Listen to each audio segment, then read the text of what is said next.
અને જ્યારે જીવ એને પાપનું પરિણામ આવે ત્યારે બહુ દુઃખી થાય. પાપ તમે કરી લો, બહુ ખુશ થાવ. પૈસા કમાવા માટે જૂઠ બોલી લો, એ પૈસો તમને ક્ષણિક છે, કરોડ કમાઈ લીધા પછી, પણ એનું જ્યારે પરિણામ આવશે ને બહુ દુઃખી થશે.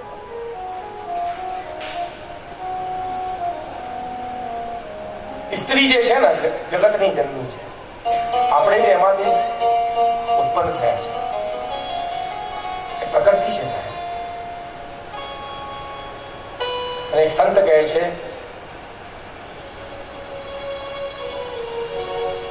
સ્ત્રી, જાનવર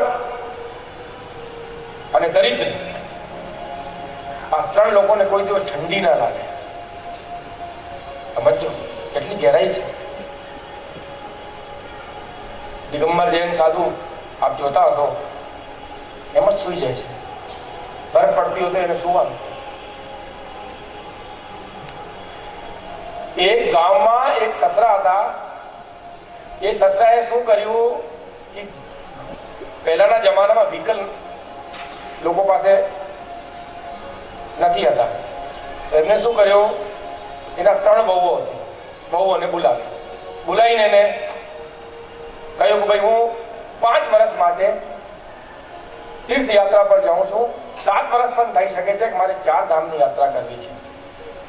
મારા છોકરાઓ કામમાં બિઝી રહે છે, મારી ધર્મપત્ની મારે જોડે આવે છે. તમને 7 વર્ષ પૂરતું હું બધું આપીને જાઉં છું, પણ 3 વહુઓમાંથી હું 5 ઘઉંના જે દાણા છે ને હું તમને આપીને જાઉં છું. 5 દાણા 3 વહુને આપી દીધા. એક બહુ, બીજી બહુ, ત્રીજી બહુ.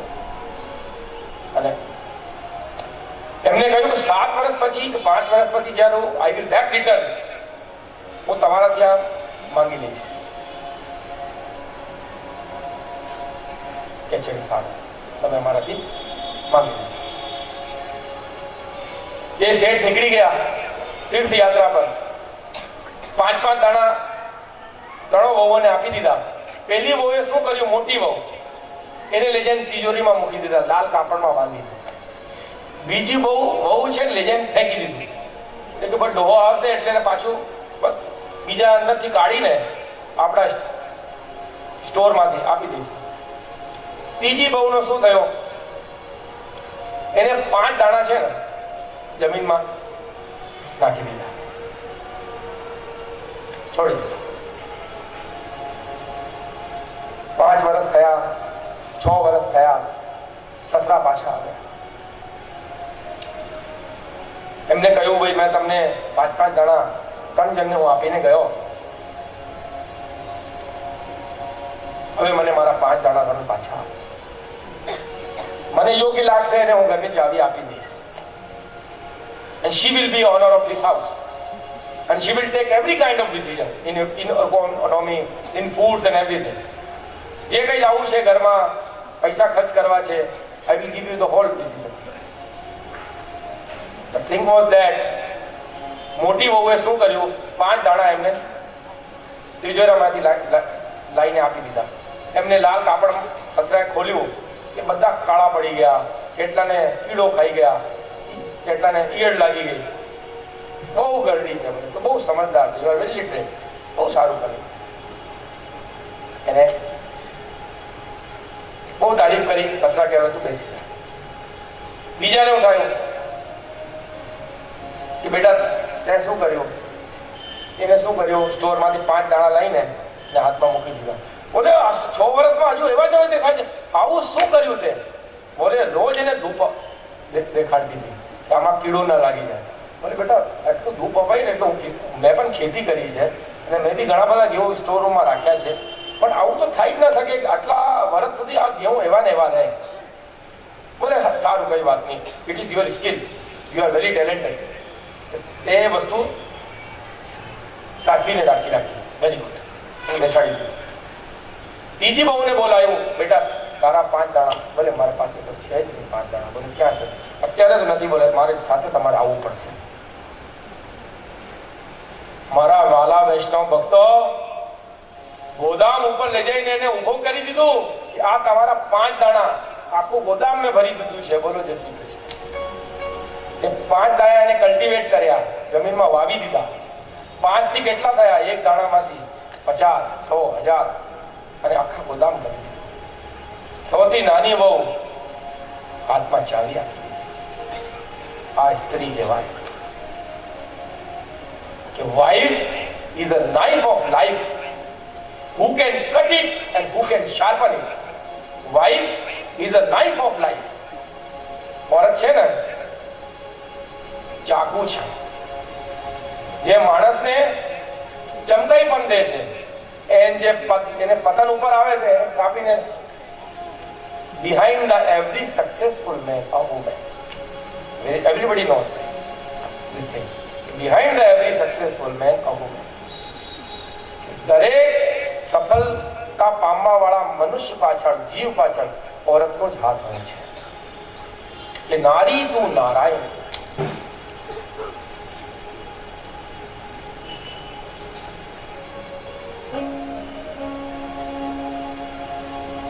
તો કાનને છે ને સમુદ્ર સમાન બનાવવાના છે, તો જ ઠાકોરજી પ્રવેશ કરશે. આ બધી દિનચર્યાઓ છે જીવન જાતની, એ તો થવાની છે. અને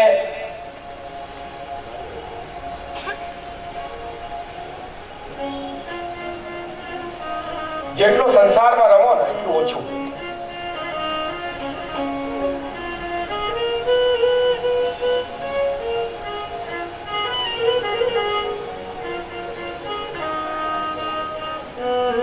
શ્રીમદને આપણે પ્રણામ કરીએ. હવે આવે છે ભાગવત. ભા એટલે પ્રકાશ, ભા દીપ્તો.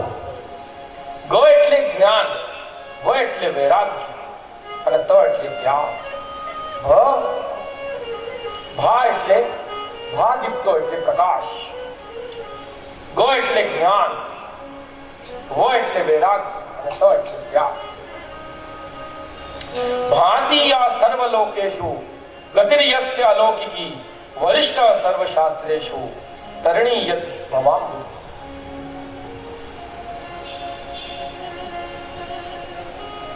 ભા એટલે પ્રકાશ. મોહની અંધારી રાતમાં આપણે સુવેલા જીવ છે ને આપણે બધા ભોગી છે. મોહની અંધારી રાતમાં આપણે સૂઈ રહ્યા છીએ. મોહ નિશા સબ સોવન હારી દેખઈ સકલ અનેક પ્રકાર. મોહ નિશા સબ સોવન હારા દેખઈ સકલ અનેક પ્રકાર. એટલે મોહની અંધારી રાતમાં, આ મોહ માયાની અંધારી રાતમાં આપણે બધા જ્યારે આપણે સ્વપ્નો જોઈએ છે, કોઈ પણ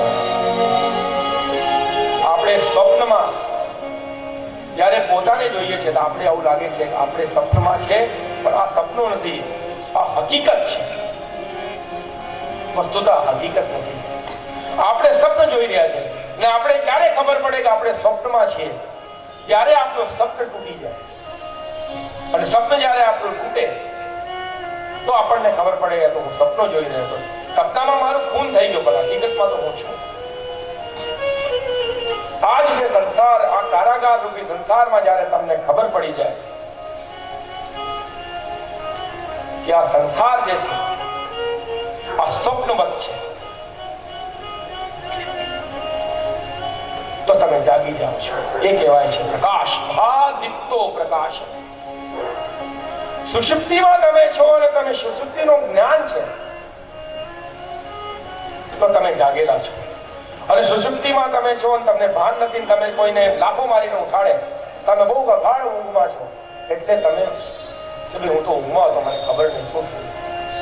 આ સુષુપ્તિ કહેવાય, જેમાં તમને ભાન હોય. ભા દીપ્તો એટલે પુરાણ અર્થ સૂર્ય. પુરાણ તો અધુના ઉદિતા. પ્રકાશ એટલે સૂર્ય સમાન તેજોમય પ્રકાશ.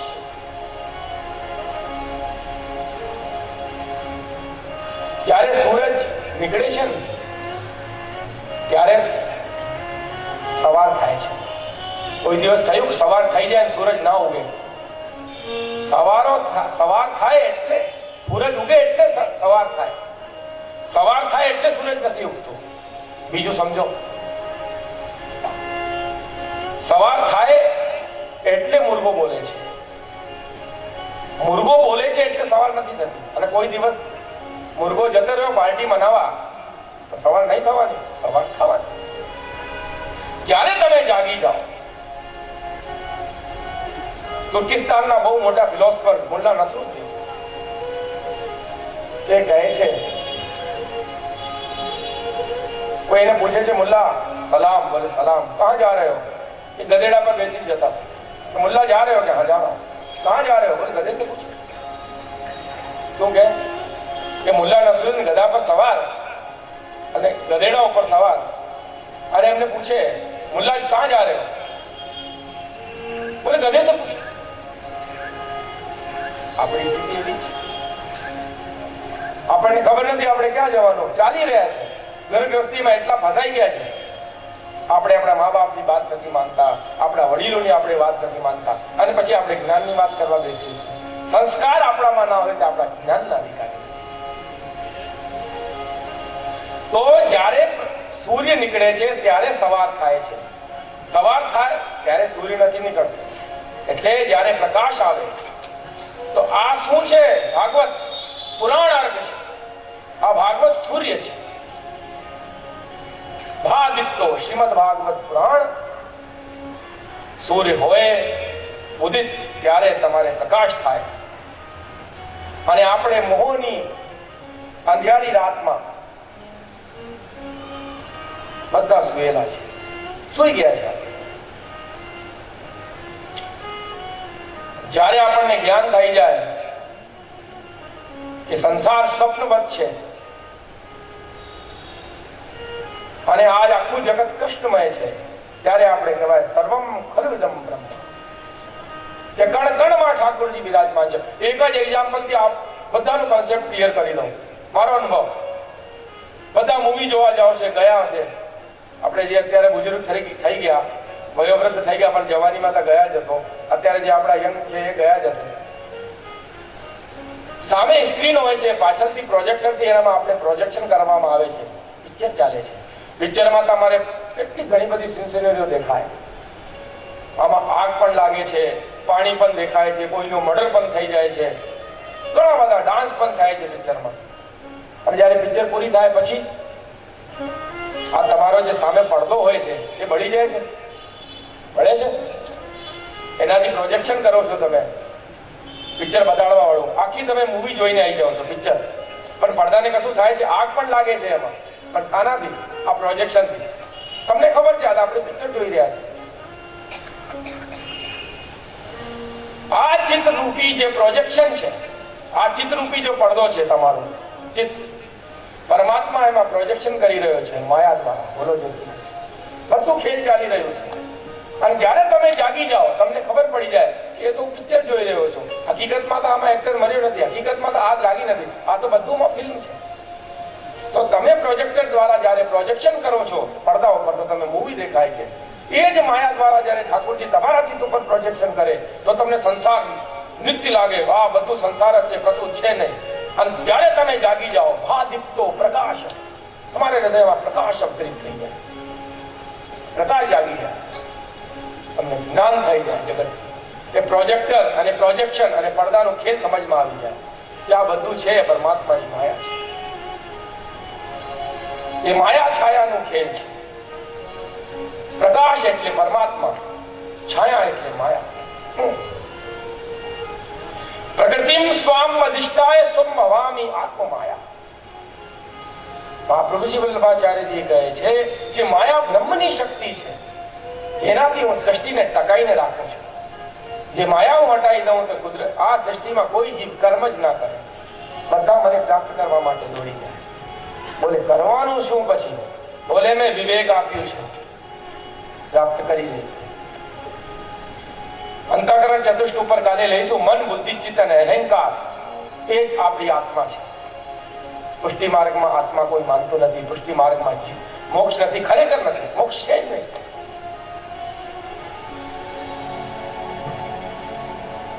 આવું ખેલ જ્યારે આપણે સમજમાં આવી જાય તો આપણા અંદરમાં ભાગ એટલે જ્ઞાન આવી જાય કે આ સંસાર બધું માયા છે, માયા છાયાનો ખેલ છે. અરે સર્વમ ખલ્વિદમ બ્રહ્મ, બધું ભગવાન કૃષ્ણ દેખાય છે આ જગતમાં. સૂક્ષ્મ શરીર પ્રાપ્ત કરવાની, પામવાની આપણે કોઈ આવશ્યકતા નથી. બધું અહીંયા આ સૃષ્ટિ કણકણમાં ઠાકોરજી વ્યાપ્ત છે. તમારામાં દ્રષ્ટિ નથી. મેં કહ્યું દ્રષ્ટિ મેં તેરે ભેદ હૈ પર દુનિયા નિહાર કટુતા કા આચલ છોડ.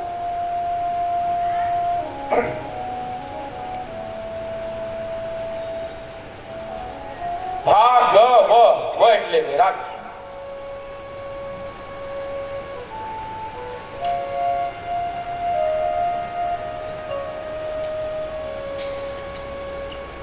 આપણને હૃદયમાં જ્યારે વૈરાગ્ય થાય, કોઈની શવયાત્રા નીકળતી હોય ને, મનમાં વૈરાગ્ય થાય, મારો બી આ ટાઈમ આવવાનો છે, શું કરીશું? આ મારા છોકરા, આ મારી વાઈફ, મારા ઘર, પછી આ મારા મૃતિકા અડધો કલાક પછી પાછું બોલી યાદ જ ના રહે. પછી શમશાનમાં કોઈ શમશાન યાત્રામાં જાય, શમશાનમાં જઈને બેસે, પછી પાછું એને યાદ આવે, મારું શું થશે? ઠાકોરજી તમને ટકોર કરી રહ્યા છે વારા ઘડીએ. આ જો તારું અંત આ છે, તું મારો અંશ છે, હું તારો અંશી છું, હજુ પણ સંભળી જા, મને પ્રાપ્ત કર, મારી ભક્તિ કર, મારી સેવામાં તારું મન લગાવ. કોઈ નથી લગાડતું. પાછા માયામાં, કેમ કે માયા પ્રભુની શક્તિ છે, એનાથી આ બ્રહ્મનું નિર્માણ કરે છે. એ જ થાય છે. ભાદિત્તો પ્રકાશ, વૈરાગ્ય આવે. સંપત્તિ તમે બનાવો, ઘર બનાવો, પૈસા બનાવો, ત્યારે વૈરાગ્ય આવી જાય. તેનાથી મને ભાગવતજીથી વૈરાગ્ય આવે. ભલે ભાગ ભા એટલે પ્રકાશ, ગ એટલે જ્ઞાન, વ એટલે વૈરાગ્ય અને ત એટલે ત્યાગ. હવે ઘણા બધા લોકો કે છે ત્યાગ એટલે સંસારને છોડી દઈએ, જંગલમાં જતા રહીએ. હસી જવાની જરૂર નથી. ગ્રસ્તીથી મોટો કોઈ તપનું સાધન નથી સાહેબ. છોકરાની ફીસ ભરવાની છે, ઘરમાં રાશન લાવવું છે, સંતોની સેવા કરવી છે, હવેલીમાં પૈસા આપવા છે, 10% આપણા પુણ્ય કાઢવું છે. સંતની ગાડી ગ્રસ્તી ઉપર ચાલે, મંદિરોની ગાડી ગ્રસ્તી ઉપર ચાલે. ગ્રસ્તથી મોટો તપ નથી. સંસાર ત્યાગવાની જરૂરત નથી, સંસારને સમજવાની જરૂરત છે કે આપણે જે સંસારમાં રહી રહ્યા છે. MA LLB PhD કરીને અહીંયા બેસ્યો છું, સમજીને બેસ્યો છું, સમજી ગયો. મારી ગતિ સંસાર સાગર છે. સંસાર બી નષ્ટ થવાનું છે, શરીર બી નષ્ટ થવાનું છે. આવી ગયા આજ લાઈફ. સંસારને છોડવાનું નથી. ગ્રસ્તી છું અને આપ સૌ ગુજરાતીઓનો જમાઈ છું. મારી ઇજ્જત રાખજો. જય શ્રી કૃષ્ણ. હું વડોદરાનો જમાઈ છું. જમાઈની ઇજ્જત તો રાખવી જ પડે. લગ્ન અહીંયા કર્યા છે, વાઈફ ગુજરાત, હું શ્રીનાથજી, 14 વર્ષથી અહીંયા રહું છું. સમજી ગયો. તો એ સમજવાની જરૂરત છે. તો એટલે ત્યાગ, કશું ત્યાગવાની જરૂરત નથી.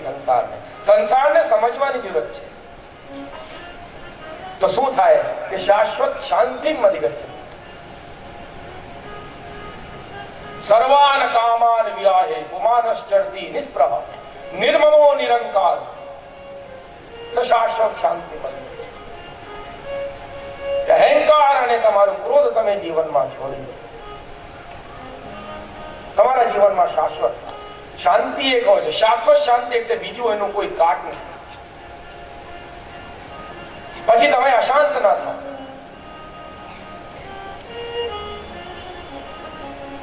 ભાગવતને પ્રણામ કરીએ. શ્રીમદ ભાગવત, હવે પુરાણ નો અર્થ હોય છે પુરા આપી નમઃ. જે પુરાતન છે, બહુ જૂનું છે, પણ આજ બી એ નિત્ય નૂતન લાગે છે. ને આજના આપણે જેટલા ઉદાહરણ જોઈએ, ગંગા કેટલી હજારો વર્ષો થઈ ગયા ગંગાને, પણ તમને કોઈ દિવસ જૂની લાગે? एक संत कहे छे, एक गंगा में आप 2 बार कभी स्नान नहीं कर सकते, कि जे गंगाમાં તમે સ્નાન કરીને નીકળ્યા છો બીજી વખતે ગંગા તમને ના મળે, એ આગળ જતી રહે. એ ભાગીરથી રૂપી ગંગા છે, એમાં તમે સ્નાન કરો, બીજી વખત તમે મારી આ કથા પહેલા કરીને આવી તમને ના જ મળે. બોલે ગંગા કે ઘાટ અનેક, ગંગા એક.